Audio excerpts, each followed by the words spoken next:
Hello दोस्तों, तो आज हम लेकर आए हैं आपके लिए मार्केट जैसी चाउमीन बनाने का घर में ही बहुत ही सिंपल और इजी तरीका, जिससे कि अब मार्केट वाली चाउमीन का स्वाद आप अपने घर में ही ले सकते हैं। और जब आप इस ट्रिक से बनाएंगे तो यकीन मानिए आपकी रेसिपी एकदम परफेक्ट बनेगी, बिल्कुल भी फेल नहीं होगी, बहुत ही टेस्टी बनेगी। और बरसात के समय में मार्केट की बजाय जब आप घर में बना करके खिलाएंगे बच्चों को तो उनको बहुत पसंद आएगी। ये एकदम परफेक्ट चाउमीन आपकी बन करके तैयार होगी इस तरह से। तो फिर चलिए बना लेते हैं। तो यहाँ पर हमने आधा पैकेट लिया है हक्का नूडल्स, जो ये वाले नूडल्स होते हैं यही हमने ली है। ये पतले होते हैं, ज़्यादा मोटे नूडल्स हमें नहीं लेना है। मार्केट में इतने ही पतले नूडल्स से चाउमीन बनाई जाती है। तो यहाँ पर हमने आधा पैकेट नूडल्स लिए हैं और पैन में हमने लिया है 2 से ढाई लीटर पानी। इसको हमने बॉईल होने के लिए रख दिया है। 2 चम्मच ऑयल डाल दिया है जिससे कि नूडल्स आपस में ना चिपकें। और इस तरह से हमें नूडल्स को डाल देना है, इनको तोड़ करके नहीं डालना है वरना वो छोटे छोटे टुकड़ों में हो जाएंगे। इस तरह से जब आप डाल देंगे तो ये जब बॉईल होंगे तो अपने आप ही खिल करके ऊपर आ जाएंगे। ये देखिए अपने आप ही ये खिल गए हैं, बहुत ही अच्छे से बॉईल हो गए हैं। और 2 से 3 मिनट ही लगा है इनको बॉईल होने में। ओवर कुक नहीं करना है, 80% ही इनको हमें कुक करना है।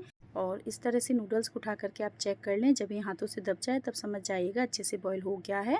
और इस तरह से हमने पानी को निकाल दिया है, गर्म पानी को, और ऊपर से हम ठंडा पानी डालेंगे जिससे कि इनकी कुकिंग रुक जाए और ये ठंडे हो जाएं। और इस तरह से हम कांटे से इनको थोड़ा सा फैला लेंगे जिससे कि बिल्कुल भी चिपके नहीं।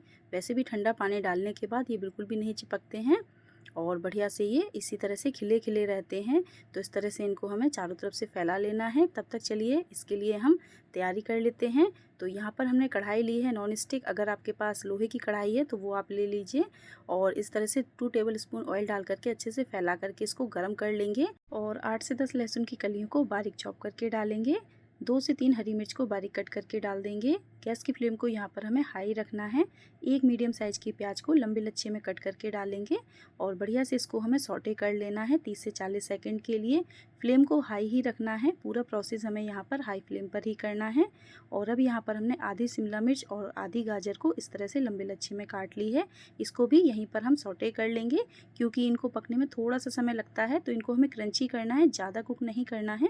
तो 1 मिनट बढ़िया से चलाते हुए इसको हमें इसी तरह से भून लेना है। इस तरह से ये बहुत ही टेस्टी लगेंगी सब्जियां। और अब यहाँ पर हमने 1 कप पत्ता गोभी को इस तरह से लंबे लच्छे में काट लिया है, इसको लास्ट में हम ऐड करेंगे। और 30 से 40 सेकंड इसको भी हमें सौटे कर लेना है। और याद रखिएगा गैस की फ्लेम को हाई रखेंगे और कंटिन्यू इसी तरह से हम चलाएंगे। जब ये हल्की सी सॉफ्ट होने लग जाएं सब्जियां, इसके बाद हम डाल देंगे 1 चम्मच विनेगर। तो यहाँ पर हमने वाइट विनेगर लिया है। 2 चम्मच लेंगे यहाँ पर डार्क सोया सॉस और 3 से 4 चम्मच लेंगे यहाँ पर हम चिली सॉस। तो यहाँ पर ग्रीन चिली सॉस लिया हमने, रेड चिली सॉस हो तो आप वो भी ले सकते हैं। 2 चम्मच लेंगे टोमेटो सॉस और चौथाई चम्मच लेंगे काली मिर्च का पाउडर। और थोड़ा सा यहाँ पर हमें नमक ऐड करना है, चौथाई चम्मच ही, क्योंकि सॉसेस में भी नमक होता है। और अब सब्जियों को और सॉसेस को हमें अच्छे से भून लेना है 40 से 50 सेकंड कंटिन्यू चलाते हुए इसी तरह से। इससे बहुत ही अच्छा फ्लेवर आ जाता है। तो इसी तरह से इसे हमें भून लेना है बढ़िया से। जब सॉसेज और सब्जियां भून जाएं उसके बाद ही इसमें हम नूडल्स ऐड करेंगे। तो बस अब यहाँ पर हम ऐड कर देंगे इस तरह से 2 कप नूडल्स। तो इस तरह से हम उठा करके नूडल्स को डाल देंगे। आप देख सकते हैं ना कितने खिले खिले नूडल्स हैं हमारे, बिल्कुल भी आपस में चिपके नहीं हैं और एकदम परफेक्ट हैं। तो इस तरह से हमने 2 कांटे ले लिए हैं और कांटे से अब इस तरह से हम नूडल्स को और सब्जियों को मिक्स कर लेंगे। इससे बहुत ही आसानी से हो जाता है। अगर आप चम्मच से करेंगे तो ये आसानी से मिक्स नहीं होंगे और इस तरह से बहुत ही जल्दी मिक्स हो जाएंगे बढ़िया से। तो ये देखिए अच्छे से मिक्स कर लिया है इनको हमने। और अब इनको हमें हल्का सा स्पैचुला से चलाते हुए भी भून लेना है करीब 1 से 2 मिनट, जिससे कि अच्छे से जब इनकी भुनाई हो जाएगी तो एकदम टेस्ट आपको मार्केट का आएगा, जैसे कि मार्केट की चाउमीन होती है वही। तो बढ़िया से इसको हमें इसी तरह से चलाते हुए 2 मिनट भून लेना है। इस तरह से आपकी चाउमीन एकदम परफेक्ट बनेगी मार्केट के जैसी। तो ये देखिए कितनी बढ़िया लग रही है देखने में और बनी बहुत ही टेस्टी है। तो ज़रूर ट्राई कीजिएगा इस तरह से। हल्का सा टॉस कर लेंगे इस तरह से जिससे कि अच्छे से मिक्स हो जाए ये। तो इस तरह से 2-4 बार हम टॉस कर लेंगे। और अब आप टेक्सचर देखिए बढ़िया सा आ गया है और अच्छे से भुनाई भी हो गई है और हमारी चाउमीन बन करके तैयार हो गई है। तो चलिए कर लेते हैं प्लेटिंग।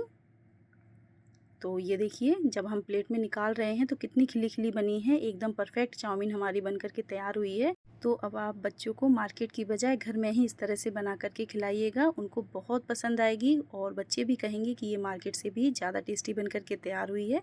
तो आपको ये रेसिपी कैसी लगी कमेंट में ज़रूर बताइएगा। वीडियो पसंद आए तो लाइक शेयर करना मत भूलिएगा। चैनल को सब्सक्राइब ज़रूर कर लीजिएगा। अपना कीमती समय देने के लिए थैंक यू।